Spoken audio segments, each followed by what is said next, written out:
This coming Monday and Thursday and then the following Monday, as is well known, are the days of Ba'ab.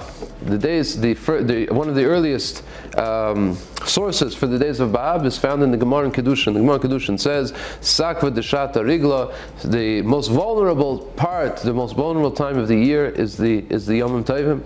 Tosfos on the spot on that Gemara says that it means that men and women during that time invariably are engaged in more open gatherings, even if they're going to shiurim, they're going to good things, they're yom tiv, they're together, families are together, friends are together, and invariably may lead to inappropriate behavior, and it's for that reason that it's called a vulnerable part of the year. It says Tosfos, this is one of the sources for the days of the fast days of Ba'ab. Immediately following, we don't do it in Nisan because it's still called the whole month is called the month of Yom Tovim, so we don't have days of Tshuva, days of Tefillah. But immediately following, when we start Chodesh Iyar, and after Sukkot as well, when we start Chodesh Cheshvan, we have these 3 days Ba'ab. Monday, Thursday and Monday, the Mishabur brings another.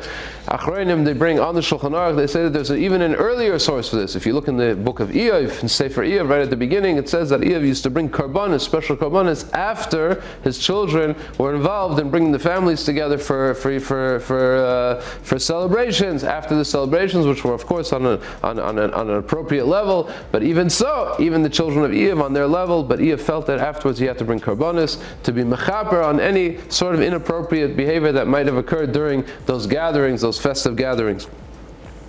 I heard from the well-known Daf Yomi Magachir of Sroli Bornstein, Shlita from Lakewood, said the following, that we can understand this even on a little bit of a deeper level, based on the words of the Meshech Chochmah. Meshech Chochmah brings from the Parshas Kedoshim, Perek Yutes, Pasuk Lamed Aleph. The Pasuk talks about the B'nais Yisrael, they should be careful that they shouldn't be engaged in znus, they should not be engaged in inappropriate behavior. And then right immediately following that, there's a Pasuk to be careful of the Shabseisa and Migdashi. Hashem says, my Shabbos and my Beis HaMikdash, be very careful in those places. What's the connection between Shabbos and Beis HaMikdash and the B'nais Yisrael being engaged in inappropriate behavior? What's going on? What's the connection? Says the Meshech Chochmah, based on the mission of Avos, the mission pick of it says that Torah is Yafeh. It's Torah when it's connected with Derech Eretz, like the Pirush Harav, the Bartanura says, that when a person is busy either with learning Torah or when he's not learning Torah, is involved in providing for his family, parnasa, working, and involved in business. So when he's always busy, he has less time. Mashkachas Oven says the Mishnah. So it has the effect that a person has less time to think about of relaxing himself in order to be engaged in sin, engaged in averes. When a person is less busy, that's a vulnerable time, just like the Gemara said that we mentioned in Kedushin. So therefore, says the Meshech Chochmah, Shabbos and the Beis HaMikdash, in time and in place, symbolize those vulnerable points. Shabbos is a time when we don't work.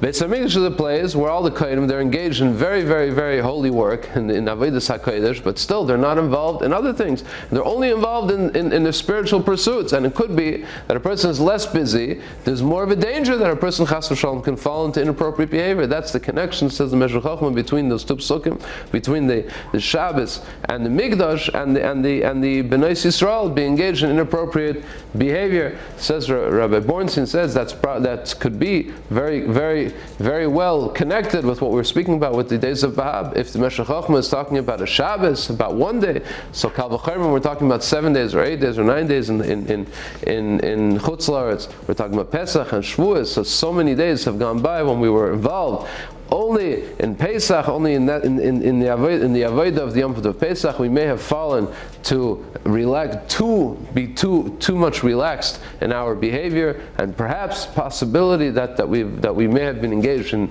a behavior that's not appropriate, and therefore we have the days of Ba'ab. The Levush brings another interesting reason why we have the days of Ba'ab immediately following Pesach and Sukkot, says Levush, because the times of year, the weather changes, and the weather changing, as we know, brings all sorts of illnesses and all sorts of allergies, and it's a time where we're physically, our health is affected by the changing of the weather. Whether it be our physical well-being or our spiritual well-being, we see that these days, whether we have the minig, whether you have the minig of slichas or having the minig of fast, the poskim of our generations have already told us, the Rosh Yeshivas, they urge us, it's not a good idea to have extra fast days, but at least to be involved in the slichas if we're able to, if it is your minig, if it's not your minig. But the point and the lessons of the days of Bahab, of the Gemara, and of the Tosfos, and of the Shulchan Aruch, and the Nitzikalim are definitely valid and relevant to each of us. May Hashem bench us with physical and spiritual health as we enter the months of the summer. We enter the months of the summer. It's a time of opportunity for growth, of tshuva and avodah. Good Shabbos.